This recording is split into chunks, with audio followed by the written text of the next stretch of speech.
అందుకు చూడండి, మీరు కొట్లాటైనప్పుడు కొందరు కర్రతోటి ఇంత పెద్ద కర్ర తీసుకొని 2 చేతుల బలంగా ఇట్లా కొడతారు. తక్కువని ఇది మీద తోలు చిక్కిపోతుంది కానీ ఎముకలు కొట్లాటలు కొడతారు కొందరు. అట్లా కొట్టినా కానీ ఎముక ఎరగదు, ఈ తోలు మాత్రమే చిక్కిపోతుంది. అంత బలంగా కొట్టినా కానీ అది ఎముక ఎరగకుండా ఉండే ఇంత బలమైన నొసటు ఎముకలో రాయి దోచుకొని పోయింది. హల్లెలూయా. ఎట్లా సాధ్యమని? పిస్తోల్తో బుల్లెట్ కొట్టినట్టుగా దోచుకొని పోయిందండి. అంటే ఆ చేతిలో ఈయన తిప్పుతున్నప్పుడు చేతిలో దావీదు కాదు కొట్టింది. ఎవరు చెప్పండి? యుద్ధం ఎవరిది అన్నాడు? యుద్ధము యెహోవాదే అన్నాడు. యెహోవా యుద్ధం చేశాడు. మీదికి దావీదు కనబడుతున్నాడు కానీ ఆ గిరాగిర తిప్పింది, విసిరింది ఎవరంటే దేవుడు. దేవుడు విసిరినప్పుడు ఆ రాయి, దేవుని బలం ఎంత, అందుకే ఆ రాయి నున్నటి రాయి కూడా నొసట్లకు చొచ్చుకొని పోయాడు. ఏమైనా దేవుని బిడ్డలారా, దేవుడు మన పక్షాన యుద్ధం చేసే దేవుడు. ఎవరి పక్షాన యుద్ధం చేస్తాడంటే మనము దేవుని బిడ్డలారా దేవునికి ఇష్టంగా ఉండాలి. ఎలా ఉండాలి చెప్పండి? మనం ఇష్టంగా ఉండాలి. మన పక్షాన న్యాయం ఉండాలి. మన పక్షాన న్యాయం ఉండాలి. మనం దేవునికి ఇష్టంగా ఉండాలి. మనం దేవునికి మొర పెట్టాలి. అప్పుడు ఆయన కనికరించి మన పక్షాన నిలబడి ఆయనే యుద్ధం చేస్తాడు. హల్లెలూయా. యుద్ధము యెహోవాదే అన్నాడు. అలాగే ప్రియ దేవుని బిడ్డలారా, వీరితో ఇశ్రాయేలు ప్రజలను విడిపించాడు. ఐగుప్తీయుల నుండి విడిపించి ఆయన ఏం చేశాడు మనం చూద్దామా? ఆయన కొంచెం ముందుకు మళ్ళీ నిర్గమకాండంలోకి వద్దామా?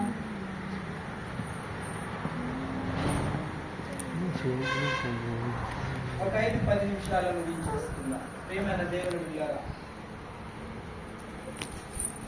అంతలో 15వ వర్షం.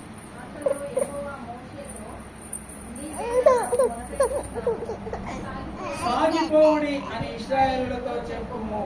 మోషే కూడా మొరపెడుతున్నాడు. అయితే దేవుడు అంటున్నాడు, మోషే నువ్వెందుకు నాకు మొరపెడుతున్నావు? మీరు సాగిపోండి, నేను చెప్తున్నాను కదా, మీరు సాగిపోండి అని చెప్తున్నాడు. నీ కర్రనెత్తి సముద్రం వైపు నీ చెయ్యి చాపి దాని పాయలుగా చేయుము. అప్పుడు ఇశ్రాయేలు సముద్రం మధ్యన ఆరిన నేల మీద నడిచిపోసాగిరి. హల్లెలూయా. ఆరిన నేలను సముద్రములో అడుగు భాగములో నుండి నడిపించాడండి దేవుడు.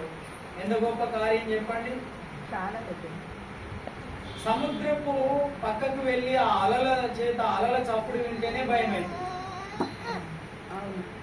కానీ దేవుడు సముద్రాన్ని పాయలుగా చేశాడు, చీల్చాడు. అద్భుతకరుడు దేవుడు. చీల్చి మధ్యలోకెళ్ళి పొడి నేల మీద నడిపించాడు పాయలుగా చేసి.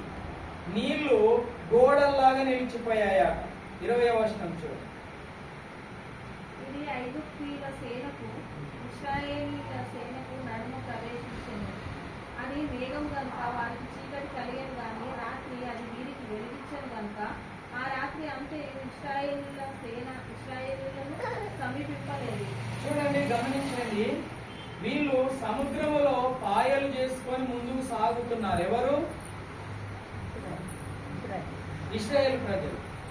అయితే ఈ ఐగుప్తీయులు కూడా వాళ్ళను చూసి వీళ్ళు కూడా సముద్రంలోనికి ప్రవేశం చేశారు. రథాలు వీళ్ళు కూడా తరుముకుంటూ వస్తూ ఉన్నారు. వాళ్ళు వెళ్తున్నారు సముద్రంలో, వీళ్ళు వెళ్తున్నారు. మధ్యలోనికి దేవుడు వచ్చాడు. మేఘాన్ని తీసుకొని వచ్చాడు దేవుడు. ఆ సేనకు ఈ సేనకు మధ్యలో ఎవరు వచ్చారు చూడండి. 20వ వచనంలో చూస్తున్నాం. మరొకసారి చదవము. ఐగుప్తుల సేనకు, సేన అంటే ఒక గుంపు. సేన దయ్యం పట్టిన వాడంటే ఎన్ని దయ్యాలు? 2000 దయ్యాలను సేన అన్నాడు, అంటే గుంపు.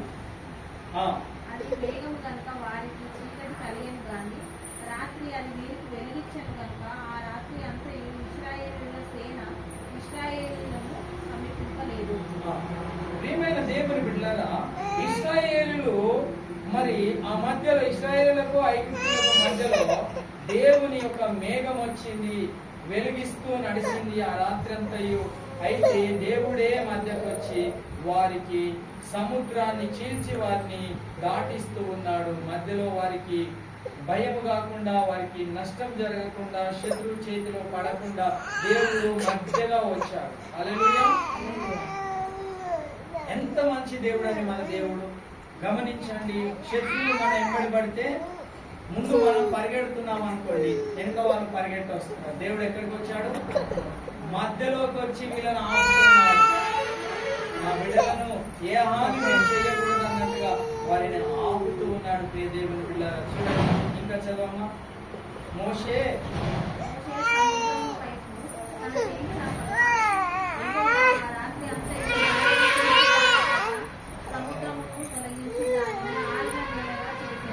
చూడండి, మధ్యలో పాయ చేసి ఆరిన నేలగా చేసి ఆ రాత్రంతా గాలి విసర చేశాడు.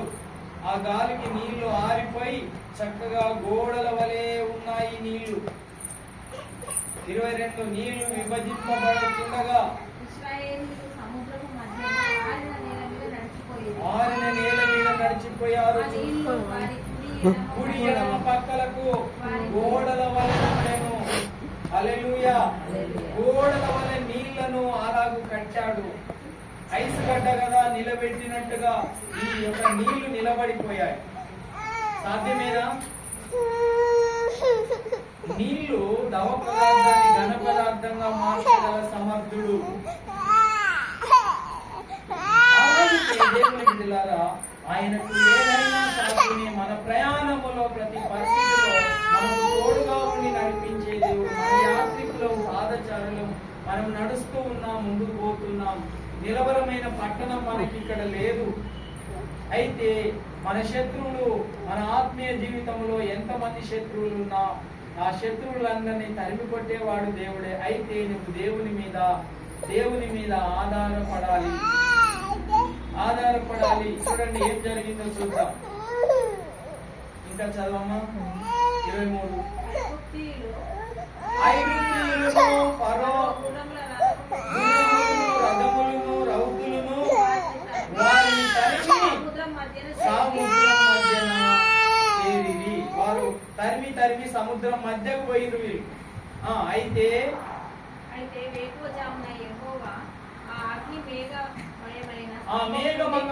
మేఘమయమైన ఆ స్తంభము నుండి ఐగుప్తీయుల దండు వైపు చూసి ఐగుప్తీయుల దండును కలవరపరిచి వారి రథచక్రములు ఊడిపడినట్లు చేయగా దేవుడు ఏదైనా చేయగలడు. ఇప్పుడు రథచక్రములు ఊడిపడినట్లు ఎవరు చేశారట? దేవుడు చేశాడు. దేవుడు తలుచుకుంటే మన బండి నడుస్తుంది, మన బండి కూసేది. ఏంటండి? అవునగా అన్నిటి మీద ఆయన అధికారం ఉన్నది. చక్రాలు ఊడిపోనట్లుగా చేయగా కష్టపడి తోలుతుంది.